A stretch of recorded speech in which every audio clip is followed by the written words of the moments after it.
Hey, welcome to episode 31 of the Dodgeball Marketing Podcast. I'm Michael, and this is Chris. How you doing, man? Good. Happy Friday. We got a train going in the background. Hope everybody can hear that. And we're going to talk about how to make a great content marketing video. We really enjoy content as a way of drawing people into a website, and video is no different. Video doesn't have to just be used for like a main video on your homepage. It can also be part of a larger content strategy. And so what kind of things fit into this? We can kind of take turns on this. But how to make a good content marketing video. Yeah, a good content marketing video. Yeah. So one is hot topics, things that are in the news. It's good if you're kind of a consultant or you're doing anything, like a lot of our clients are kind of B2B.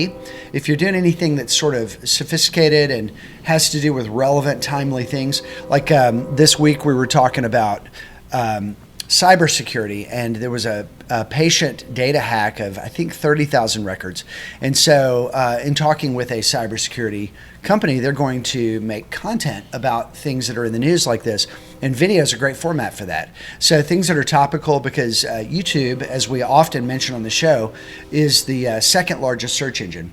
So these sort of topics can rotate into the news, and they can kind of come and go pretty quickly. But when they rotate into the news, the search volume spikes. Yeah, it does. Yeah, it does. People are curious about it. Yeah, and YouTube is one of the places where people are going to learn about things. Another format is Q&A type material. If you have an audience or a customer base that is using your website to use your products or services or learn about you, frequently asked questions, those are great little videos. And they don't have to be long. They could be a minute or two and be really good material.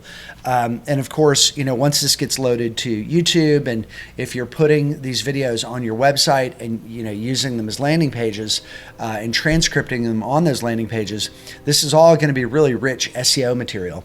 Another one is product demos. A lot of times sales teams think, hey, no, we really want them talking to us. We really want to get in there. But really, things have shifted. People want to self-educate more. They kind of go through the choices of thinking about who they want to work with. And as they're doing that, the more they can decide on their own, they will.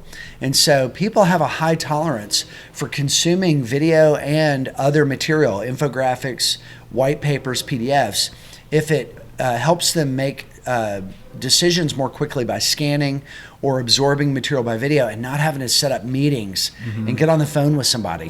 So these sorts of product demos are things that also make good videos. And Chris, why don't you talk a little bit about avoiding jargon and lingo, and just kind of how to think about crafting video?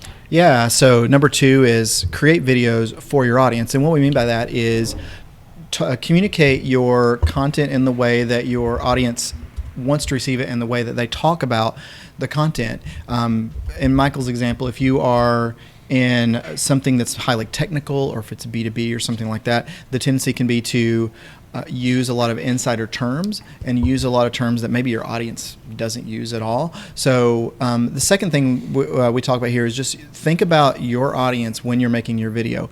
When you're talking about something, when you're using terminology, is that the same thing that your audience is going to use when talking about it to other people or to themselves? If not, consider changing the terminology. Even if it's something that would sound a little bit pedestrian to you, it's going to communicate more clearly. And so clarity is it's almost like clarity is better than accuracy, right? Yeah. So you want to be clear and communicate clearly, even if it's not the exact right terminology or exact right thing you would say. So make it palatable to your audience. Yeah, a lot of the conversations we have around there's the train again. Hope everybody's enjoying the authenticity. There's actually 2 train tracks right above this, right beyond this. Right next to us. A lot of this comes down to technical information and practitioners who are passionate about their craft, wanting to make sure that people in their industry know that they understand their business. Right. But what this misses is a lot of times your customers have much less sophisticated ways of saying things. And we even run into... how many times have you been called the webmaster? Yeah, the webmaster. The webmaster. Or we'll often have people schedule meetings with us and say they need help with their social media. And it turns out they're really talking about SEO, search engine optimization, or paid search advertising. So there's people who need services. My goodness, if you're doing something, if you're offering either a product or a service that's either B2B or B2C, you need to honor the need that your customers have when they come to you. That's why they need you. That's why you're in business. Not to sort of be hard to understand or cryptic with them, but to center your language around their pain points. And so one of the ones that we think of, and we've mentioned before, is the difference. This is an even tricky kind of thing. We do a lot of sophisticated commercial, industrial trade services marketing. And there have been a lot of changes in the products over the years for surface coatings, in particular epoxy. So polyurea is another form of this sort of surface coating that's getting very popular. And so we're getting a lot of great traction with the program around polyurea. But we've got a little problem. A lot of the audience is still searching for epoxy. Mm-hmm. So if our client says, well, we're not using epoxy, that's true. But what if the audience is still using epoxy? They mean epoxy. It looks and feels like epoxy.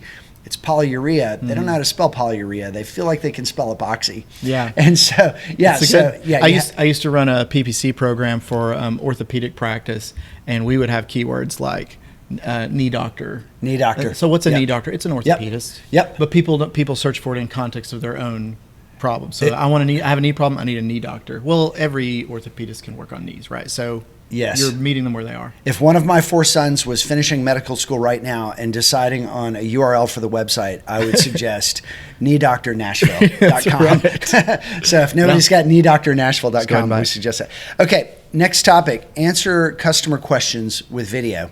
We talked about this a little bit at the beginning, but we want to kind of dive in deep on this. There are a couple of different sources that you can use to great effect to answer your customers' questions using video. One is the things that you know are the typical conversations that you have in your sales process. So if you have a sales team, a good way to start out with a video content strategy is to informally interview them and record those interviews and just ask the question, hey, why do people work with this? What are the problems they run into? What questions do they have? What are the points of friction for them on choosing our products or services? And basically dissect that content and break it down and suss out or identify all the little points of friction that are customer inquiries. All of those questions make up things that can be developed into a standalone Q&A format. And some of these may be very short. It may be something like, do you all offer live support? Well, that's not a bad video. It may be a short video, but it's not a bad video in an FAQ section to tell somebody, hey, here's what you can expect with support. Here's where you go on the website to get it. Here's what it looks like. Here's who's going to be helping you. I mean, I think that's a minute or two right there. Mm-hmm. And it doesn't even have to be about your product. It's just general questions around the subject matter that you're involved in. That's right. It could be information about your industry as a whole. Could be about your company. Could be about your basic products or services. Could be about special features and add-ons. Could be about concerns or even a little myth busting, things they've heard about your products or services that they need resolved. So that's source number one is your sales team. They're a real wealth of information, and those guys don't get asked a lot. Go ask them, go interview them, do a Google survey, get them to talk. I've found that in working with a sales team, it's good to kind of just get them verbalizing and to actually not get them to try to write, because they tend to lock up, but they tend to flow when it's a verbal request. Okay, source number two for this idea of questions customers have is go to Google, do any kind of search, and then scroll down the page and see if you get a people also asked result. Mm-hmm. This PAA content, people also ask, is very dynamic. It was sort of a response to, we saw this rise in popularity in prevalence on the search results page in Google with the rise of devices like the Echo Dot, Alexa, these voice-activated searches, because these were longer tail questions. People were asking things like, hey, Google, what's the temperature in Antarctica right now? Whereas before it might have been 3 keywords, Antarctica temps chart.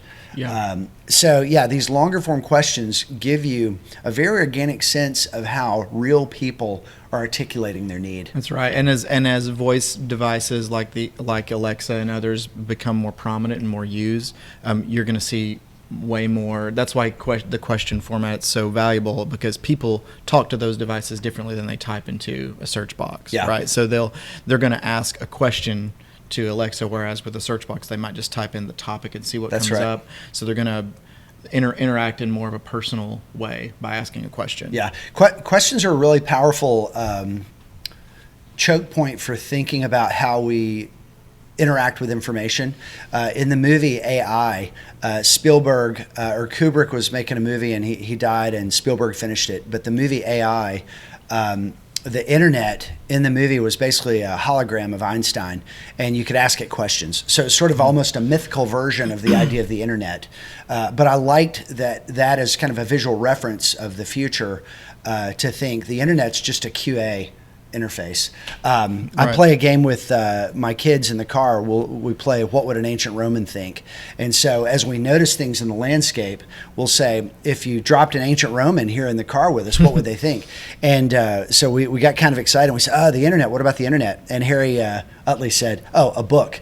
And so that's good. We go to books for information. But it's so there's a whole world of creativity and ideas ready for you, available, that Google has already presented, if you just choose to take the time to develop the content and answer those questions. Yeah, that's great. Let's move on to number 4 here. I'll call this one, don't be afraid to give away your knowledge, right? That's good. So when people are making content, there's a lot of times a rub at some point where they say, especially if you're in a consultative type of business, they'll say, well, if we can't give too much of this away, we have to hold back a lot of what our knowledge is in our content, because if we give too much of it away, they won't need us and they'll go do that themselves.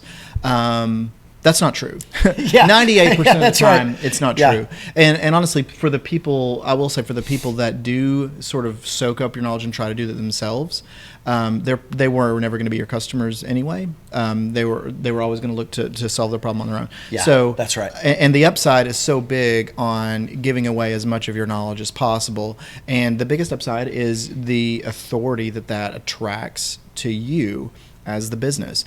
So the more you can articulate your knowledge and to give away your knowledge, give away your expertise, the more you're seen as the expert. And they're not going to try to, most of the time, they're not going to try to do what you do on their own. They're going to come to you as the expert, and you've already pre-sold them on that. The know, like, and trust, like, well, they can trust you. Right. If they know that you know what you're talking about.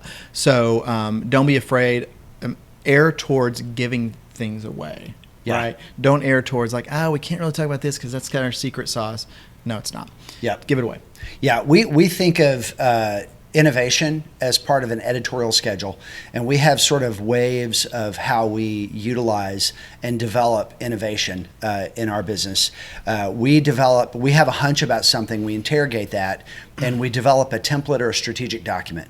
And so the first wave of publishing that is to our customers, our paying customers. So it's part of the set of assets that are used to help our customers. And then after 6 months or a year, we're starting to see other people get that hunch and publish. We'll go ahead and turn that into either a blog post or, in the case of what we're doing right now on Dodgeball SEO, a series of 102 blog posts. We're turning our 102 point SEO checklist into 102 separate blog posts. And in probably 6 months, 8 months, we're going to combine that into an ebook that will be available for free. I was going to say you should do that too. Yeah, so that's going to be combined into an ebook. So we think of it as a fountain, but give it away. Yep, give it away now. That's right. As the Chili Peppers would say. That's right. That's exactly what I always think about. So last point for today on how to make good content marketing videos. Address customer pain points using video. And our idea here is you focus video on common challenges to help your clients or customers tackle something that keeps coming up for them that your services help them fix. Okay, so this sounds like friction points or things they ask. That really has more to do with the sales process. What we're talking about here is, what is their pain? Why are they searching for help in the first place?